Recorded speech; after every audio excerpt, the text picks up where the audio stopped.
Hello friends, welcome to Creative Medicine. In this lecture, we will learn about. Hello friends, let us now some important points about calcium balance.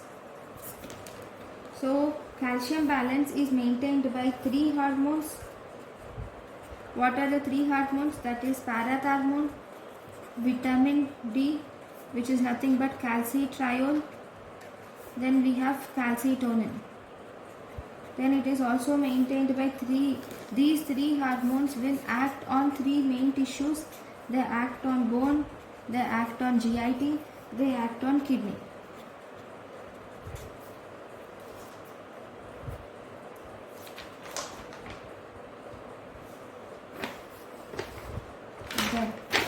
Then first we will see action on bone. So if you see in the bone contains mineralized matrix.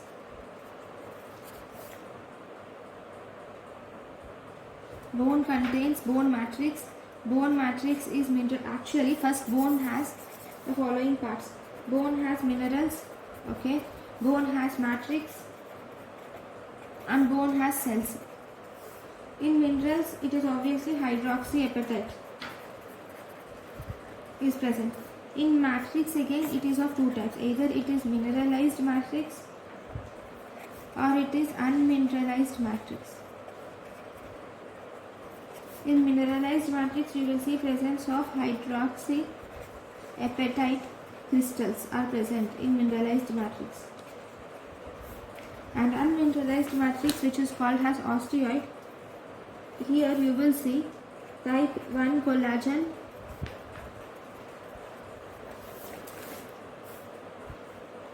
chondroitin sulfate, type 1 collagen, chondroitin sulfate, then osteocalcin, osteonectin. All these are unmineralized bone matrix. What are produced? All these are produced by osteoblasts.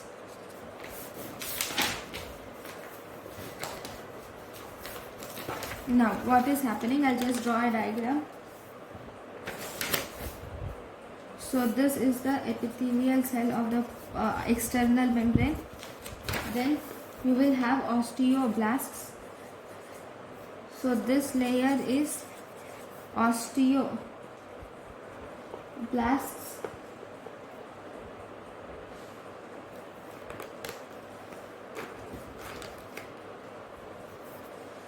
And this layer is layer of osteocytes. Okay. So what is this? This is osteocytes. Osteocytes are actually mechanosensors.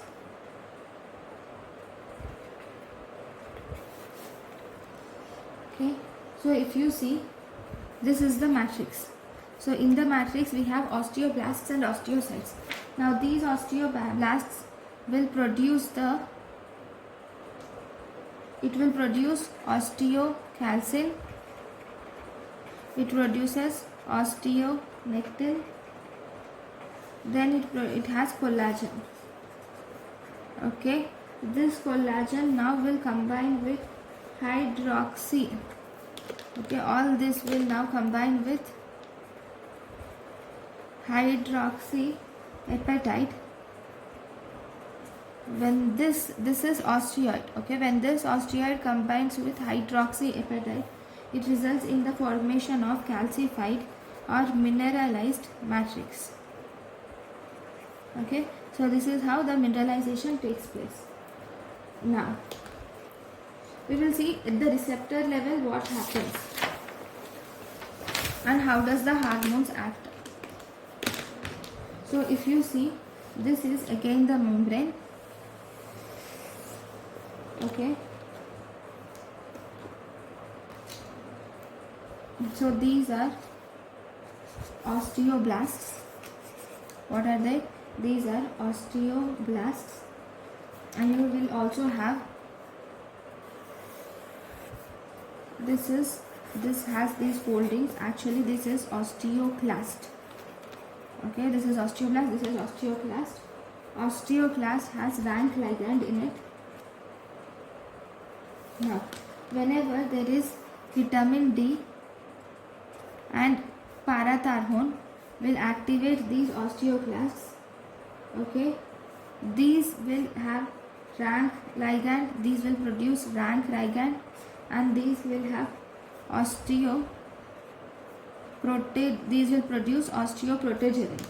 Okay, and these will also produce, when these are activated, these will produce MCSF. Okay, so this will produce pro-osteoclast, which has single nucleus.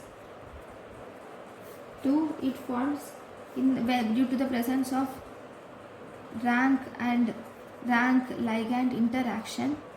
Because of this rank and rank ligand interaction, it results in the formation of osteoclast formation, which is multinucleated osteoclast is formed. Okay, so this is the osteoclast which is formed, and this osteoblast will also give rise to osteoid.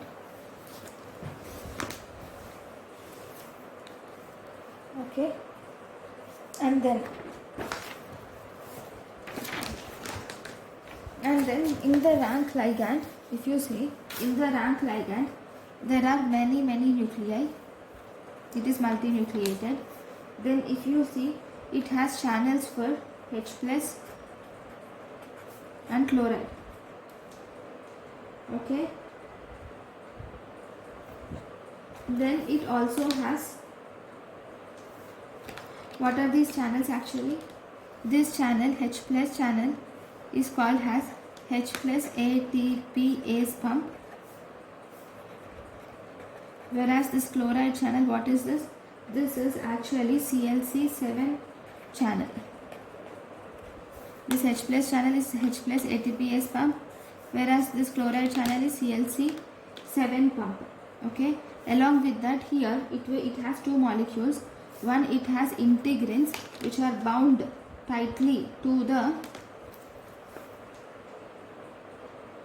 vitronectin, has a seal.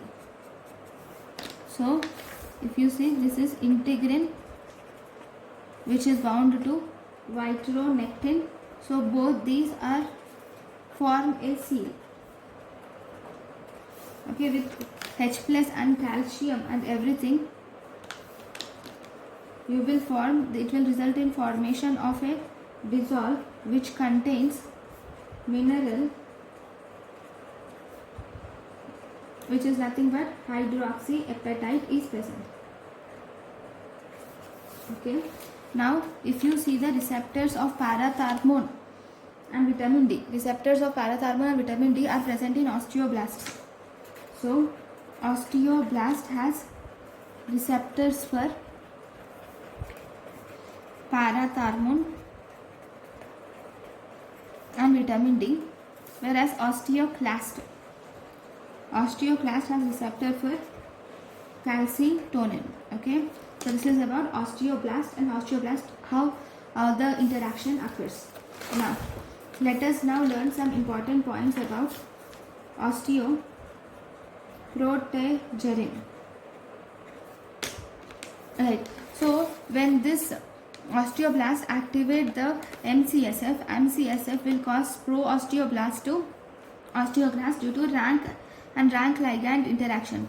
What does osteoclast do? Osteoclast will dissolve the bone. Right? What does this do? This will dissolve the bone. That is, it causes this osteoclast will cause bone resorption. Okay, the function of this osteoclast is it causes this dissolves the bone resorption, so mineral is released. Okay, so this dissolves the bone, causing bone formation, and mineral is released. Right, so osteoprotegerine, what does this osteoprotegerine do? This osteoprotegerine is actually a protector for bone resorption. It is a protector for bone resorption. This will act as a decoy for rank ligand, and this will prevent rank to rank ligand interaction, and thus this will prevent bone resorption. Okay, so even the drug denosumab also acts as an antibody against rank ligand, and thus it will prevent the bone formation. Okay, so this is about the bone formation and bone resorption. Now let us learn some important points about osteoblasts and osteoclasts. Okay, first we will see osteoblasts. First we will see formation of osteoblasts. In the mesentery there is pre-osteoblast. This pre-osteoblast will get converted to osteoblast, and this osteoblast reaches the surface.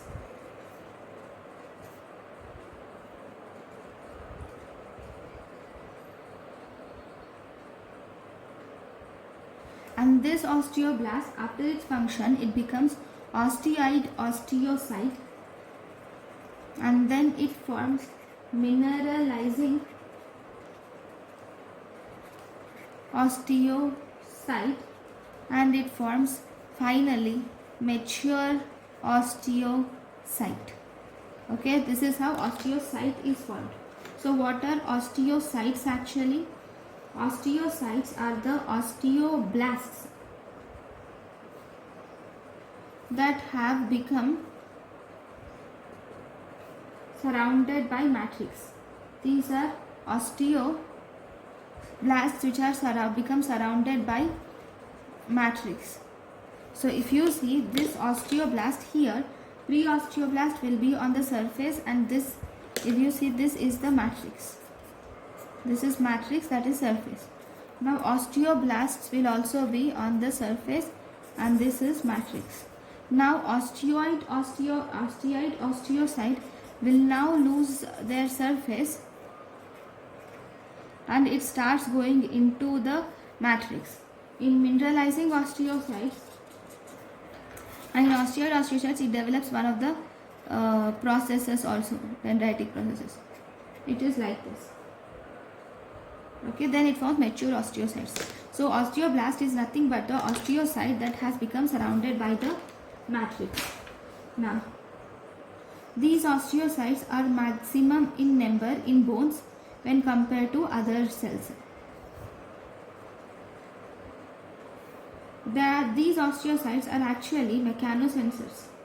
And what does they do? They are mechanosensors, and thus they communicate signals to the surface osteoblasts. They communicate signals to the surface osteoblasts and osteoclasts.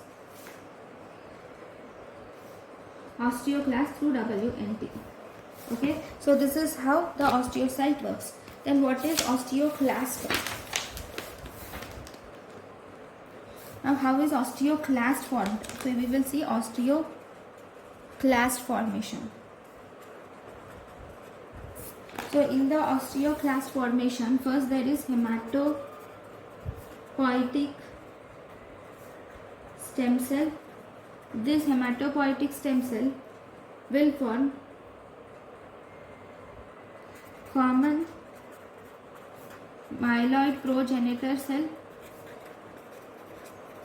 This common myeloid progenitor cell, in the presence of granulocyte, monocyte, colony stimulating factor, it forms granulocyte myeloid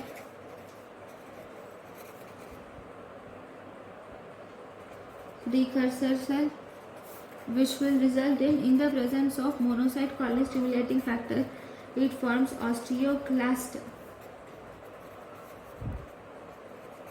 precursor. This is also progenitor only. Granulocyte, monocyte or macrophage. It is granulocyte or macrophage. Common myeloid progenitor cell will give rise to granulocyte, macrophage progenitor cell. which in the presence of NCSF it forms osteoclast precursor. This will now reach the bone. This is the surface of the bone. Okay, on the bone this precursor is reached. Now this precursor will slowly develop the ruffled border which it needs to develop. Okay, and this will form osteoclast. Okay, this is about the formation of osteoclasts. Now, what does osteoblasts do? Next, we will learn some important points about osteoblasts. Okay. Whenever there is stress, okay, on stress, this is sensed by osteocytes. It is sensed by osteocytes. These osteocytes will activate osteoblasts, which will increase the activity of healing, or if there is fracture, they cause fracture repair. Okay, so this is about the osteoblast. Thank you for watching. Thank you, and thank you for watching.